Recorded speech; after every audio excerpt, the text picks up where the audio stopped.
একটি নিরাপদ বিনিয়োগ আপনাকে একটি নিশ্চিত রিটার্ন দিতে পারে। নিরাপদ বিনিয়োগ মানে এই নয় যে শুধুমাত্র মুনাফা তুলে নেওয়া।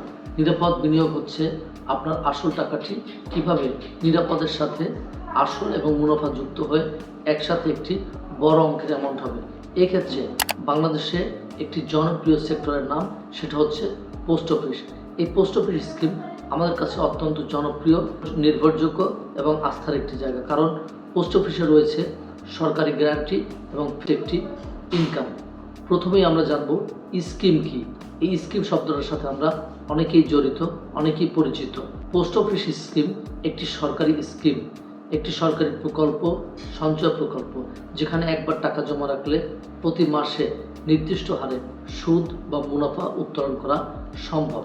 সো এই স্কিমটি আমাদের কাছে অত্যন্ত জনপ্রিয়। সো আজকে সারা ভিডিওতে আলোচনা করব পোস্ট অফিস থেকে সারা মাসে কীভাবে নিশ্চিত ইনকাম করা যায়।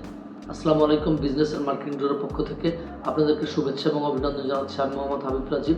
আমরা আমাদের চ্যানেলে marketing, online marketing, digital marketing, e commerce, e business, অনলাইনে অর্থ উপার্জনের পদ্ধতি, বিভিন্ন বিনিয়োগ সংক্রান্ত বিভিন্ন তথ্য, ছাত্র এবং নারীদের অনলাইনে অর্থ উপার্জনের পদ্ধতি, আধুনিক মার্কেটিংয়ের যত আধুনিক কনসেপ্ট রয়েছে, আধুনিক বিশ্বের যত বিজনেসের আধুনিক তথ্য রয়েছে, সেই তথ্য নিয়ে আমরা আলোচনা করে থাকি। সো আমাদের তথ্যগুলো হতে পারে আপনার অনেক না বলা প্রশ্নের উত্তর। আজকের এই ভিডিও থেকে আপনি অনেক প্রশ্নের উত্তর পেয়ে যাবেন। আজকের আলোচনার বিষয় হচ্ছে পোস্ট অফিস থেকে প্রতি মাসে নিশ্চিত আয়ের উপায় যেগুলো আছে সেইগুলো। সো এই ক্ষেত্রে প্রথমে বলা যায় যে পোস্ট অফিস আমাদের কাছে অত্যন্ত আস্থার একটি জায়গা। সরকার এখানে সরাসরি হস্তক্ষেপ করে, সরকার এখানে সরাসরি আপনার বিনিয়োগের নিশ্চয়তা প্রদান করে থাকে। সো এই পোস্ট অফিসে অর্থ জমা রাখা বা পোস্ট অফিসে বিনিয়োগ আমাদের নিকট দিন দিন জনপ্রিয় হয়ে উঠছে এবং মানুষ এই পোস্ট অফিসের প্রতি আস্থার একটি স্থান খুঁজে পেয়েছে। প্রথমে আমরা আলোচনা করব ডাকঘর সঞ্চয় ব্যাংক। পোস্ট অফিসের এটি সবচেয়ে জনপ্রিয় একটি স্কিম, সেটি হচ্ছে ডাকঘর সঞ্চয় ব্যাংক। এখানে এককালীন টাকা জমা রাখলে মেয়াদ উত্তীর্ণ হওয়ার পর এক নির্দিষ্ট হারে মুনাফা পাওয়া যায়। মেয়াদ সাধারণত 1 বছর, 2 বছর ও 3 বছরের হয়ে থাকে।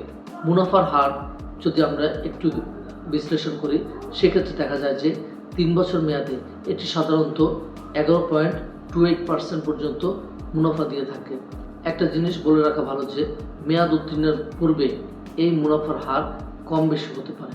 একজন ব্যক্তি একক অ্যাকাউন্টে সর্বোচ্চ 30 লক্ষ টাকা, যৌথ অ্যাকাউন্টে সর্বোচ্চ 60 লক্ষ টাকা এখানে জমা রাখতে পারবে। এই ডাকঘর সঞ্চয় ব্যাংক স্কিমে আপনি চাইলে প্রতি 6 মাস অন্তর মুনাফা উত্তোলন করতে পারেন। এক্ষেত্রে মুনাফার হার কিছুটা কম হতে পারে, অর্থাৎ প্রায় 10%-এর কাছাকাছি হয়।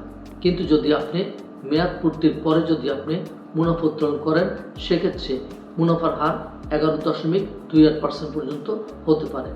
2 নম্বরে যে স্কিমটি নিয়ে আলোচনা করব সেটি হচ্ছে পরিবার সঞ্চয়পত্র। অনেকেই মান্থলি ইনকাম স্কিম হিসাবে বলতে পরিবার সঞ্চয়পত্রকে বোঝেন, কারণ এটি প্রতি মাসে মুনাফা দেয়। শুধুমাত্র এই স্কিমটি বা পরিবার সঞ্চয়পত্র স্কিমটি শুধুমাত্র নারী, শারীরিক প্রতিবন্ধী এবং 65 ঊর্ধ্ব নারী এবং পুরুষ এই স্কিমটির সাথে নিজেকে সংযুক্ত করতে পারেন। এই স্কিমটির মেয়াদ 5 বছর এবং মুনাফার হার 11.52%।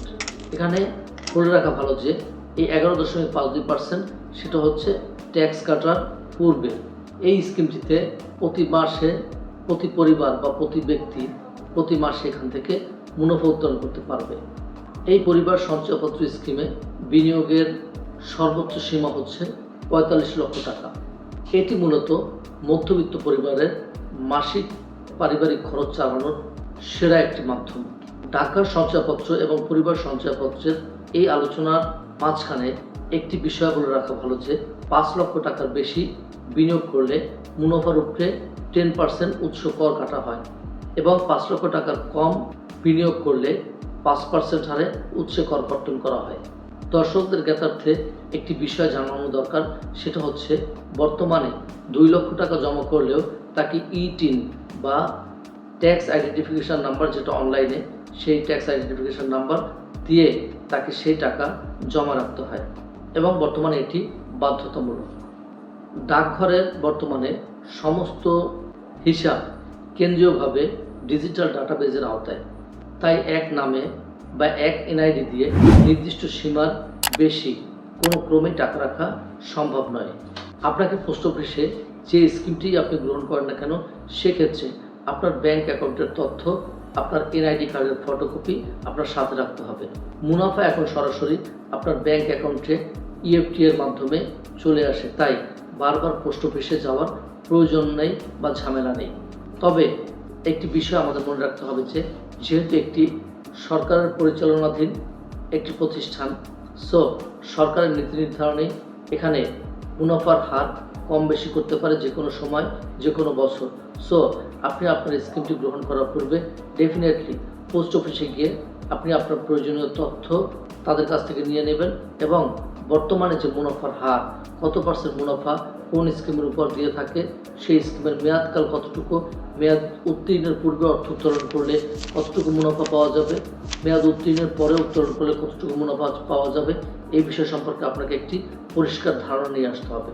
সো আজকের এই আলোচনার মাধ্যমে আমরা পোস্ট অফিস থেকে প্রতি মাসে নির্দিষ্ট হারে একটি অর্থ উপার্জনের উপায় সম্পর্কে বিস্তারিত আলোচনা করার চেষ্টা করলাম এবং এই আলোচনার মাধ্যমে নিশ্চয়ই আপনাদের অনেক অজানা প্রশ্নের উত্তর আপনারা পেয়েছেন। সো বিনিয়োগ যেহেতু আপনি করবেন, ডেফিনেটলি সিদ্ধান্ত আপনাকে নিতে হবে এবং সিদ্ধান্ত গ্রহণের ক্ষেত্রে আপনার কাছের মানুষের পরামর্শ নিতে পারেন, পেশাদার ব্যক্তিদের পরামর্শ নিতে পারেন এবং নির্দিষ্ট প্রতিষ্ঠানে গিয়ে আপনি তথ্য সংগ্রহ করে তারপর আপনি বিনিয়োগ করবেন। এই ধরনের বিশ্লেষণধর্মী ভিডিও পেতে ডেফিনেটলি আমাদের চ্যানেলটি হতে পারে আপনার বন্ধুর মতো। ভিডিওটি যদি আপনার বিন্দু পরিমাণ উপকারে আসে, ভিডিওটি আপনি শেয়ার করতে পারেন, লাইক করতে পারেন, ভিডিওটি আপনার প্রিয়জনের কাছে পৌঁছে দিতে পারেন। এই তথ্যগুলো বিজনেস আর মার্কেটিং ডোরের প্রতিটি আপডেট তথ্য পেতে আজকে এই চ্যানেলটি সাবস্ক্রাইব করতে পারেন। ডেফিনেটলি আমরা বিজনেস, বিনিয়োগ, অনলাইন ইনকাম, ছাত্র এবং নারীদের ইনকাম, নারীদের স্বাবলম্বী হওয়ার উপায়, আধুনিক মার্কেটিংয়ের আধুনিক যত তথ্য রয়েছে সেই তথ্য নিয়ে আমরা আলোচনা করে থাকি।